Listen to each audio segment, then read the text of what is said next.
27 April 2026 रोजी आंबेडकर वसाहत दत्तनगर श्रीरामपूर या ठिकाणी रिपब्लिकन सेना महिला आघाडी या शाखेचे उद्घाटन रिपब्लिकन सेनेचे उत्तरनगर जिल्हा प्रमुख चरणदादा त्रिभुवन यांच्या हस्ते करण्यात आलं। त्यावेळेस आपल्या भाषणात महिलांना उपदेश करताना चरणदादा त्रिभुवन म्हणाले की या देशातील बहुजन समाजाला सत्तेत जायचं असेल तर सरसेनानी आनंदराज आंबेडकर साहेब यांच्याशिवाय पर्याय नाही।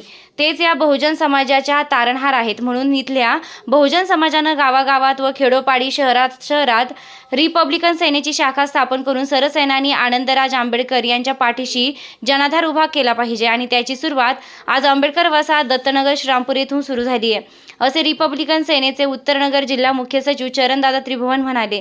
रिपब्लिकन सेना महिला आघाडीच्या जिल्हा नेत्या दर्शनाताई काळे, श्रीरामपूर तालुका प्रमुख सनाताई पठाण तसेच रिपब्लिकन सेनेचे प्रमुख नेते शिवाभाऊ साठे, नवनाथजी गुडेकर, प्रवीणभाऊ साळवे, राजूभाऊ त्रिभुवन, सलीमभाई शेख, बाबाभाई शेख, सुमेध भैया पडवळ, शीतलताई सोरणे, आरतीताई जाधव आदी प्रमुख मान्यवर उपस्थित होते। आंबेडकर वसाहत दत्तनगर श्रीरामपूर शाखा पुढील प्रमाणे: वर्षाताई त्रिभुवन, शाखा अध्यक्ष रुपालीताई धनवटे, महासचिव किरणताई परदेशी, उपाध्यक्ष पूजाताई साळुंके, सचिव काजलताई सय्यद, संघटक शमाताई पठाण, सहसंघटक सदस्य अलकाताई शेलार, सोनालीताई माघाडे, वंदनाताई परदेशी, निर्मलाताई थोरात, कमलबाई त्रिभुवन, सपनाताई खेत्रे, सिंधुताई शेलार। कार्यक्रमाचं सूत्रसंचालन राजू त्रिभुवन यांनी केलं, तर आभार रुपालीताई धनवटे यांनी मानले। निर्भीड ज्योत न्यूजसाठी प्रतिनिधी शिवासाठी सह साक्षी गुडेकर, श्रीरामपूर। तुम्ही या तालुक्याचे आता प्रमुख आहात। कालपर्यंत तुम्ही वेगळे होते, कालपर्यंत तुम्ही एका कुटुंबाची जबाबदारी स्वीकारली होती, परंतु आज आता एवढा मोठे कुटुंब तुमच्यावरती जबाबदारी राहणार आहे सगळ्या कुटुंबाची। उद्या यांच्या दुःखामध्ये सुखामध्ये यांचे कुठल्याही काही कागदपत्राच्या अडचणी असतील, मध्ये ग्रामपंचायत असेल, पंचायत समिती असेल, जिल्हा परिषद असेल, या सर्व ठिकाणी तुम्हाला आता या लोकांसाठी काम करावं लागेल। ही जबाबदारी तुमची वाढलेली आहे, परंतु ही जबाबदारी नुसती तुमची नाही, आमच्या वर्षातही तुम्हाला जोडीदार आहे, काही तुमची देखील हीच जबाबदारी आहे। इथल्या लोकांच्या काही अडचणी असतील, आता तुमच्या भागामध्ये समजा ड्रेनेजचा प्रश्न असेल, गटारी तुटल्या असतील, तुमची इथं लाईट नसेल, तुमच्या भागामध्ये समजा रस्ते नसतील, महिलांच्या काही अडचणी असतील, तर तुम्हाला या अडचणी घेऊन देखील ग्रामपंचायतमध्ये जावं लागेल। मग तिथं सरपंच असेल, ग्रामसेवक असेल, या लोकांबरोबर तुम्हाला ह्या लोकांसाठी भांडावं लागेल।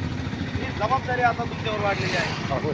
कालपर्यंत तुम्ही देखील त्या कुटुंबाचे सदस्य होते, आज तुम्ही या सगळ्या कुटुंबाचे सदस्य झाले आहेत। या सगळ्या बहिणीसाठी आता तुम्हाला काम करायचं। आता या महिला आहेत, सर्वप्रथम या आमच्या भगिनी आहेत, हे आपण पहिले ठरवून घ्यायचं।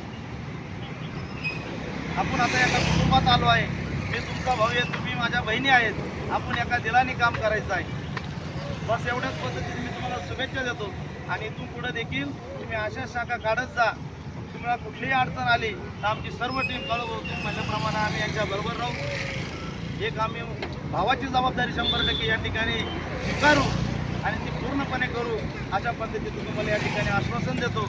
या ठिकाणी तुम्ही सगळेजण उपस्थित राहिलात, तुम्हाला या सर्वांना शुभेच्छा देतो। मी इथंच थांबतो। जय भीम, जय भारत।